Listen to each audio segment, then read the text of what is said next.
ಇನ್ನು ರಸ್ತೆ ಗುಂಡಿ ಮುಚ್ಚುವಂತೆ ಮನವಿ ಮಾಡಿದ್ರೆ ಶಾಸಕರು ಡೋಂಟ್ ಕೇರ್ ಪಾಲಿಸಿ ಅನುಸರಿಸ್ತಾ ಇದ್ದಾರೆ. ಶಾಸಕರ ನಡೆಯಿಂದ ಸ್ವಂತ ಖರ್ಚಿನಲ್ಲಿ ಗುಂಡಿ ಮುಚ್ಚಿದ್ದಾರೆ ಜನ. ಹಾವೇರಿ ನಗರದ ವೈಭವ ಲಕ್ಷ್ಮೀ ಪಾರ್ಕ್ನ ರಸ್ತೆಗೆ ಡಾಂಬರೀಕರಣ ಮಾಡಲಾಗಿದೆ. ರಸ್ತೆ ಗುಂಡಿ ಮುಚ್ಚುವಂತೆ ಶಾಸಕ ರುದ್ರಪ್ಪ ಲಮಾಣಿಗೆ ಜನರು ಮನವಿ ಮಾಡಿದ್ರು. ಹಲವು ಬಾರಿ ಶಾಸಕರಿಗೆ ಮನವಿ ಮಾಡಿದ್ರು ಕೂಡ ಯಾವುದೇ ರೀತಿಯಾದ ಸ್ಪಂದನೆ ಸಿಕ್ಕಿಲ್ಲ. ಈ ಹಿನ್ನೆಲೆ ಸ್ವಂತ ಖರ್ಚಿನಲ್ಲೇ ಗುಂಡಿ ಮುಚ್ಚಿದ್ದಾರೆ ಆ ಭಾಗದ ಜನರು. ರಾಜ್ಯದ ನಾನಾ ಭಾಗಗಳಲ್ಲಿ ಗುಂಡಿ ಸಮಸ್ಯೆ ಅನ್ನೋದು ತಾಂಡವವಾಡ್ತಾ ಇದೆ.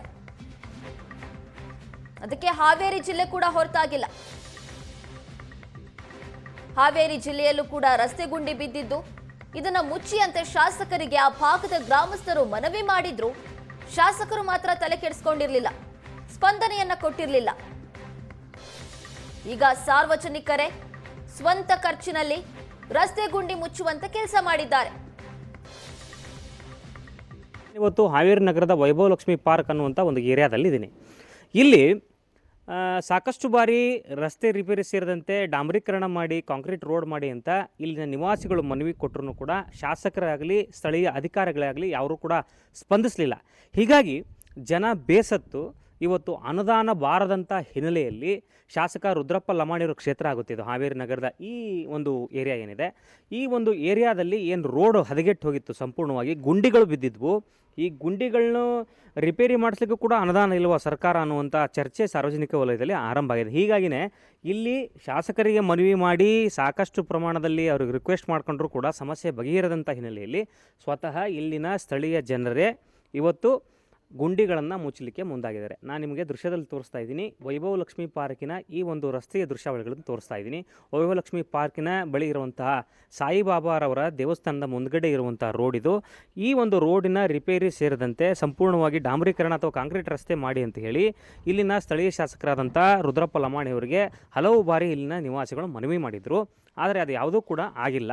ಸೊ ಈಗ ಗಮನಿಸ್ಬೋದು ನೀವು, ಇಲ್ಲೆಲ್ಲ ಗುಂಡಿಗಳು ಬಿತ್ತಿತ್ತು. ಸಾಮಾನ್ಯವಾಗಿ ಪ್ರತಿ ಗುರುವಾರ ಇಲ್ಲಿ ಸಾವಿರಾರು ಜನ ಭಕ್ತರು ಕೂಡ ಸಾಯಿಬಾಬಾ ದೇವಸ್ಥಾನಕ್ಕೆ ಬರ್ತಾರೆ. ಬಹಳ ಪ್ರಮುಖವಾದಂಥ ಏರಿಯಾ ಕೂಡ ಹೌದು ಹಾವೇರಿಯಲ್ಲಿ. ಇಂಥ ಪ್ರಮುಖ ಏರಿಯಾಗಳಲ್ಲಿನೇ ರಸ್ತೆಗಳು ಸರಿ ಇಲ್ಲ ಅನ್ನುವಂಥದ್ದು ಇಲ್ಲಿನ ಸ್ಥಳೀಯರ ಆಕ್ರೋಶದ ಮಾತುಗಳನ್ನು ನೋಡಿದಾಗ ಭಾಳ ದೊಡ್ಡ ಪ್ರಶ್ನೆ ಉದ್ಭವಿಸುತ್ತೆ. ಹಾಗಾದರೆ ಸರ್ಕಾರಕ್ಕೆ ಈ ಗ್ಯಾರಂಟಿ ಸ್ಕೀಮ್ಗಳಿಂದ ಏನು ತೊಂದರೆ ಆಗಿಲ್ಲ ಅಭಿವೃದ್ಧಿಗೆ ಅಂತ ಹೇಳ್ತಾರಲ್ಲ, CM ಇಂದ ಹಿಡಿದು ಎಲ್ಲರೂ ಕೂಡ ಅದನ್ನೇ ಹೇಳ್ತಾರೆ ಶಾಸಕರು. ಆದರೆ ಒಂದು ರಸ್ತೆ ಮಾಡಲಿಕ್ಕೆ ಹಾಗಾದರೆ ಅನುದಾನದ ಕೊರತೆ ಯಾಕಾಯಿತು ಅನ್ನುವಂಥ ಪ್ರಶ್ನೆಯನ್ನು ಇವತ್ತು ಸಾರ್ವಜನಿಕರು ಮಾಡ್ತಾಯಿದ್ದಾರೆ. ಅವರು ಸ್ಥಳೀಯರನ್ನು ನಾನು ಮಾತನಾಡಿಸ್ತೀನಿ. ಇಲ್ಲಿ ಅಭಿ ಅವರೇ, ಇಲ್ಲಿ ರಸ್ತೆಗಳು ಹದಗೆಟ್ಟು ಹೋಗಿದೆ, ಸಾಕಷ್ಟು ಬಾರಿ ಮನವಿ ಮಾಡಿದ್ರಿ, ಏನು ಹೇಳ್ತಾ ಇದ್ರು? ಮತ್ತು ಸ್ವತಃ ಖರ್ಚು ಮಾಡಿ ಗುಂಡಿ ಮುಚ್ಚುವಂಥ ಪರಿಸ್ಥಿತಿ ಕಳೆದ ಒಂದು 6-7 ವರ್ಷಗಳಿಂದ ಈ ರಸ್ತೆ ಹಾಳಾಗಿನೇ ಬಿದ್ದಿದೆ. ನಾವು ಮುನ್ಸಿಪಾಲ್ಟಿಗೆ ಮನವಿ ಕೊಟ್ಟಾಯಿತು, ನಗರಸಭೆಯವ್ರಿಗೆ ಮನವಿ ಕೊಟ್ವಿ, ಆಮೇಲೆ ನಮ್ಮ ವಾರ್ಡ್ ಮೆಂಬರಿಗೂ ಹಲವು ಬಾರಿ ಇದು ಮಾಡಿದ್ವಿ. ಶಾಸಕರಂತರೂ ಬಿಡಿ, ಶಾಸಕರು ಕೈಗೆ ಸಿಗಲ್ಲ. ಮನವಿ ಕೊಟ್ಟು ಏನು ಪ್ರಯೋಜನ ಇಲ್ಲ. ಆಮೇಲೆ ಅವರು ಕ್ಷೇತ್ರಕ್ಕೂ ಬರಲ್ಲ. ಇಷ್ಟು ದಿನ ಜನ ಹೇಳ್ತಿದ್ರು ಹದಗೆಟ್ಟು ಹೈದರಾಬಾದ್ ಅಂತ ಹೇಳ್ತಿದ್ರು. ಬಟ್ ಈಗೇನಾಗ್ಬಿಟ್ಟಿದೆ ಅಂದರೆ ಹದಗೆಟ್ಟು ಹಾವೇರಿ ಅನ್ನೋ ಪರಿಸ್ಥಿತಿಗೆ ನಮ್ಮ ಹಾವೇರಿ ಏನು ನಗರ ಬಂದುಬಿಟ್ಟಿದೆ.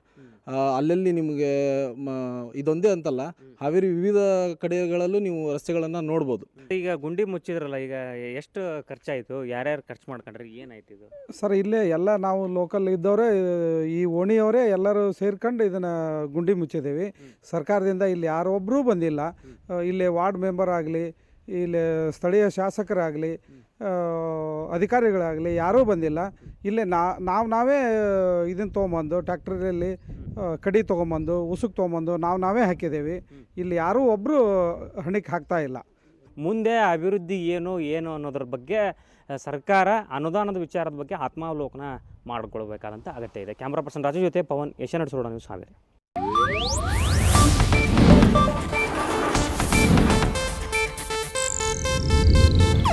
ಇದು ಏಷ್ಯಾನೆಟ್ ನ್ಯೂಸ್ ನೆಟ್ವರ್ಕ್ ಪ್ರಸ್ತುತಿ.